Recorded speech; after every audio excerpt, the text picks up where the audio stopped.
Let's talk a little bit about how many shots there were. How many shots do you think there were, Roger, altogether fired on that day? It's hard to say. I guess the place to start is how many gunmen, okay? So there's definitely somebody shooting from the sixth floor of the Texas School Book Depository building. I believe that that's Malcolm Wallace for the reasons I have outlined.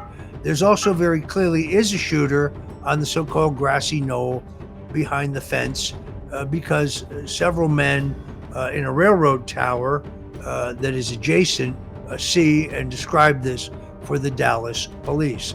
So I think multiple people see a puff of smoke. People start running towards the Grassy Knoll, towards the fence immediately after the shooting.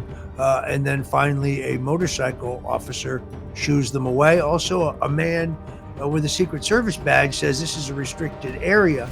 That man turns out to be Bernard Barker, who, I don't know, totally coincidentally just pops up later as one of the Watergate burglars. How could that be?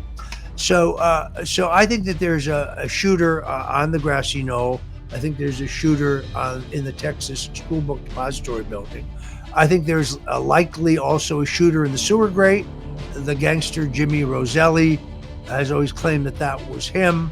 May have been. He may have just been trying to get his 15 minutes. He was kind of a flamboyant character. He's later found floating off the coast of Miami, cut up into pieces in an oil drum.